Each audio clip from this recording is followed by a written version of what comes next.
wait! William is standing on his own. Come here and see it." I was shocked, and a strange voice came out of me. "No way! What are you talking about? Huh?" My husband was shocked too. My father-in-law looked at us with kind eyes and said, "Well, let us go camping." My name is Luna, a 55-year-old housewife. My husband, Harry, is an ordinary businessman of the same age. My son, Ronald, also a businessman, is married and is the father of a little boy who is not yet 1 year old. His wife is a very nice person, and our families get along well. The only problem was the conflict with my husband's family. It goes back to when our marriage was finalized.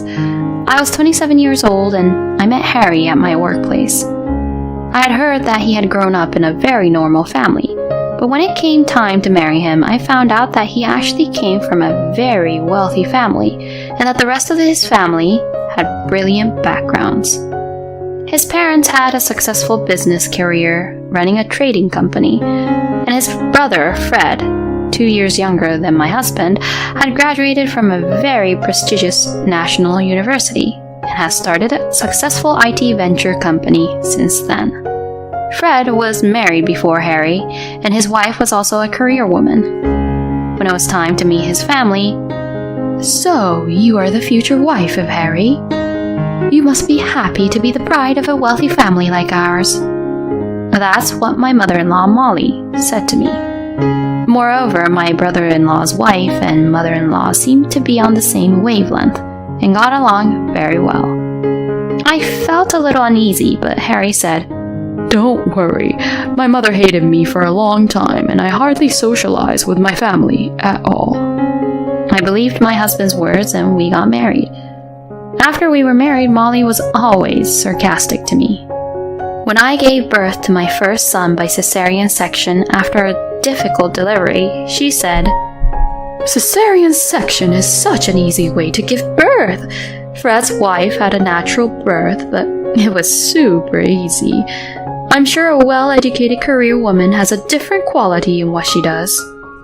When my son went to elementary school, "Fred's son is going to a famous private elementary school." My husband is unperturbed, but one day he told me this story. "I've always been compared to my brother. I was just average in everything I did, but my brother was smart, athletic, and could do anything. So my mother's only concern was Fred. She always put him first in everything. My only escape was my father. He treated me and my brother equally. But my mother didn't like that, and I think that's when my parents' marriage started to deteriorate." My husband is right. My father-in-law, William, is a very gentle and kind man. When Molly said terrible things to me, he would casually send me follow-up emails, and sometimes he even apologized to me. It was William who gave my son a beautiful school bag when he started elementary school, and it was William who supported our family emotionally and financially when my husband failed at his job and was temporarily transferred to another region. My father-in-law retired from running his trading company at the age of 75. Molly stepped down at the same time too, and here we are today. I have come to appreciate William more than words can express. But then, William suffered a blow to his tailbone. He slipped on the stairs at home. Worried, I went to my husband's parents' house and found Molly and Fred. And Molly said, "Oh, William is so careless. He's going to have to rest for a while. So I'm thinking about you moving in with us." "Are you talking about us?" Harry asked, and Molly answered, "No, who would live with a couple like you who are so normal at anything? With Fred and his wife, who are the best at everything, I don't have to worry about my future anymore." That's what she said. And so my brother-in-law's family moved into my parents-in-law's house. Our house and my husband's parents' house are about 10 minutes away by car. The house is very nice, like a wealthy family's house, and there is even a small pond in the garden, so it looks like a little castle. William likes to do the gardening. There were many colorful flowers in the garden. Soon after they moved in together, I went to my husband's parents' house to see how things were going. When I went to William's room, to my surprise, he was lying in a corner of the dimly lit walk-in closet. Not only that, the study that William had used before his injury was now being used by my husband's brother as if he owned it. I complained to Molly about the situation. "Molly, I think you're treating William very badly." "Oh, I can use the room for Fred's work." "William won't use it, so I'm just putting it to good use." But that doesn't stop me from feeling sorry for him in that dingy place. I got angry, and Molly got even angrier. "I'm using a place that's not being used, making the most of the space. Can't you even understand that?" I couldn't talk back anymore and went back to William. I'm sorry to worry you. William said apologetically. "No, don't be sorry. Is there anything I can help you with?" Then William looked a bit lonely and said, If you could do me a favor, would you water the flowers in my garden? I looked and saw that the flowers in the garden, which were supposed to be beautiful, were limp. Fortunately, I also enjoyed gardening, so I readily agreed, and I visited my husband's parents' house every day to do the gardening, as well as take care of William. Molly and Fred and his wife looked annoyed, but I couldn't be bothered with that when I thought about William. A few weeks later, William celebrated his birthday. Molly informed us that William was turning 80 and that she was having a family birthday party. Harry and I were also invited, and it was supposed to be a fun birthday party. When we arrived at the house that day, the party had already started, and Fred and his wife and Molly were chatting about something. But we couldn't find William there. "Hey, where is William?" Molly answered smilingly. "Huh? He's at his usual place. It's so hard to bring William's bed. William told me to leave him alone and have fun without him." I was mortified, and then I got angry. But that didn't mean you could leave William alone. This is a celebration for William, right? Then Molly looked annoyed. "Then why don't you guys just go to William's? I don't like that dingy place." "Okay," I said, and so did my husband. Mom, you're so awful, he murmured sadly. Then we both went to William's. You came to see me? William was very happy to see us. "Happy birthday. I hope you get well soon and recover from your injuries." We celebrated William's birthday in the dimly lit room.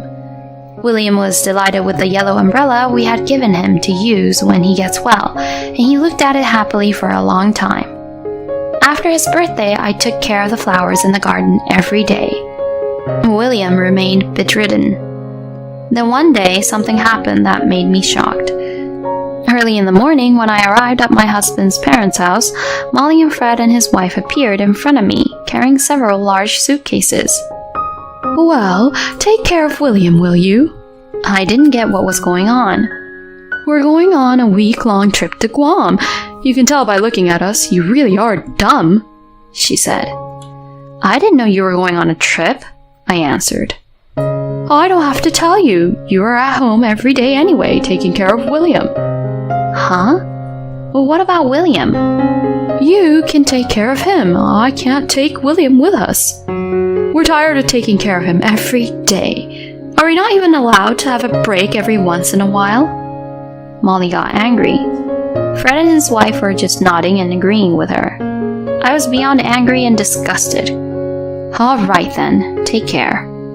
I said this with a lot of sarcasm and accepted the house key they gave me. "I'm looking forward to being abroad for the first time in a long time." Molly and Fred and his wife went off, ignoring my glare. After they departed, I hurriedly finished the gardening and went into William's room. I'm sorry, Luna. William's face is downcast. "Please don't say that. Take your time." I set a small table next to the bed with William's favorite foods. Then I invited my husband to join us for dinner. It was a very delicious and enjoyable dinner. Then I noticed William's eyes were tearing up when he was sipping his soup. "Is everything all right? Something doesn't suit your taste?" I was worried, but William said quietly, No, you always treated me well, and I'm really glad to have a good daughter-in-law like you. Molly and Fred and his wife are always having a lively dinner downstairs while William is alone and lonely upstairs every day. Just the thought of it made my heart clench in my chest. The next day was a day off, so my husband and I decided to stay the night. The three of us chatted and enjoyed ourselves until William fell asleep. The next morning, when I saw the garden, I was surprised to see William standing there on his own taking care of the flowers. William? Good morning, Luna. William was doing the gardening as if nothing had happened. I hurriedly called my husband. Honey, William is standing there on his own. Come quickly. I was so surprised that my voice became strange. What are you talking about? My father must be bedridden. My husband too, who has come scurrying to the edge of the house, reacted like me. Huh? He was speechless. William looked at us kindly and said softly, Well, let us go camping. We were surprised, but William remained calm. He asked us to prepare for an overnight trip.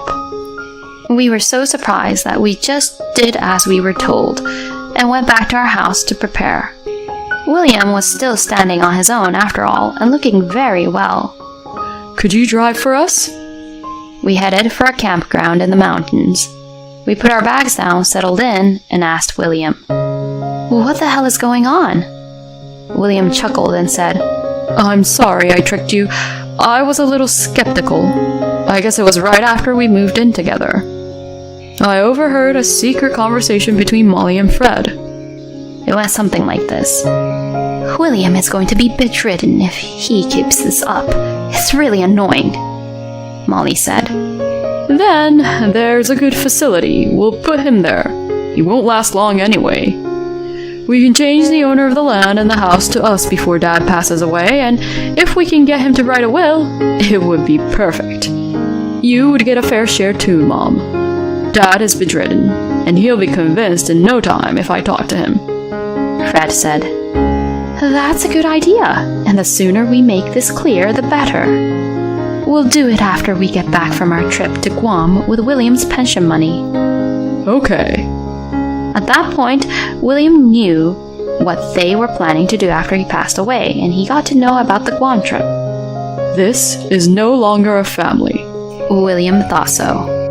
He decided not to give any of the land, house, and property to Molly and Fred. William decided to pretend to be bedridden to fool Molly and Fred, and walked around the yard at night when they were asleep to keep his legs strong so that he would not completely lose the ability to walk. And then he decided to see who would get the inheritance. William said proudly, I've been waiting for my chance ever since I pretended to be bedridden. I want you two to inherit everything. Molly and Fred returned home a week later after enjoying their trip to Guam. By then, William had consulted a lawyer and changed the title of the house and land to my husband. He also completed the will regarding the inheritance. Then, Molly, Fred, and his wife returned home. Oh wait, what's wrong? They were shocked to see William strolling around. William just said to them, I need to talk to you about the future. Come to the living room. William called all the family members to the living room. Oh, William, why are you standing on your own? William answered, I recovered a long time ago, and I've been doing rehabilitation work secretly in the middle of the night when you're all asleep so that I won't lose the ability to walk. I know everything you're up to. Huh? Molly was shocked. You would have put me in an institution and tried to take the land and house for yourselves and inherit everything from me. Molly and Fred became pale. It must be some kind of misunderstanding. I'm sure of it because I heard you and Molly talking in my room with my own ears. I'm sure you enjoyed your trip to Guam with the pension I'd saved up. I found out about that with just one look at the bank book. William glared at them. First of all, I've decided to give this house and land to my eldest son, Harry. And he spread the deeds on the table. What? Molly and Fred froze, their faces pale.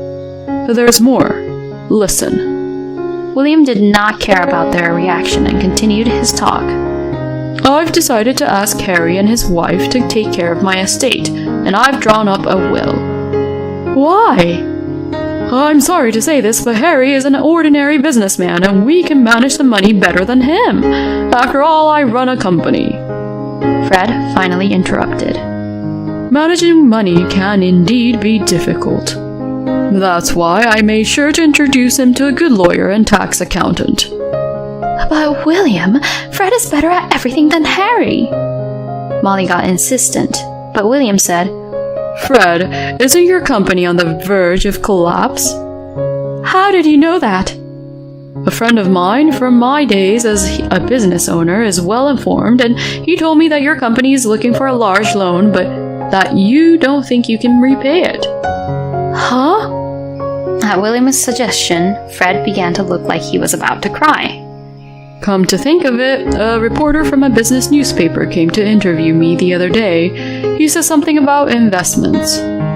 With that remark, my husband held out a business card from a well-known newspaper on the desk. Then that reporter wanted me to tell you that he'd already backed it up. What does it mean, Fred? William asked, and Fred seemed to have given up. It's true. I made a bad investment. I got the money from the investors, and when I handed it over to him, he disappeared. They took the money and ran. I wanted to sell the real estate I was going to inherit from you and use it to pay off the debt. Fred confessed and looked down at the floor. Fred, you said you were going to make money. What about my share? Oh, wait, Mom, you had invested in it too? My husband looked up to the heavens. I invested $300,000 because I heard it would surely make money. I told the same story to my friends, and they must have invested about $200,000 in total. So, $500,000 in total? I was shocked too. What kind of a company owner are you when you can't even recognize such a scam? I can't trust my fortune to someone like that. Shame on you. Molly, I knew about your investment of $300,000. I checked all the bank books when you went on our trip to Guam. You will take the responsibility, and you will leave this house. I can't do that, William. I only have this house to live in. It was you and Fred who neglected your precious home. Dad, please help us. William, please. Ignoring their desperate begging, William left the room. After that, Fred had to pay back his investors and let go of the company. He tried to start another company, but it failed because he lost all trust in society. Fred's wife would never forgive him for such a situation, and they divorced soon after. Even with Molly, with whom he had been so close, when they no longer had any money, they ended up fighting terribly. In the end, they had a terrible quarrel. William and Molly also divorced. When they divorced, their property was divided, but most of it had to be used to pay off Molly's friends who invested, so there was very little left over. Molly, who got in financial trouble after the divorce, managed to live with the little allowance William gives her every month, but all we hear are complaints. She has no family, no money, and lives lonely on her own. The other day, I met Molly passing through my neighborhood. She was still arrogant. Living alone is so much easier. But I could see her loneliness. Harry and me, we moved to William's house. I enjoy gardening with William every day. In addition, our son has a new family member. This time it was a girl, and everyone was happy. And the happiest of all is William. His grandson comes to visit every weekend with his great-grandson. When it rains, William happily holds up the yellow umbrella we gave him the other day and goes out for a walk. The sight of William, like that, makes me feel happy every day.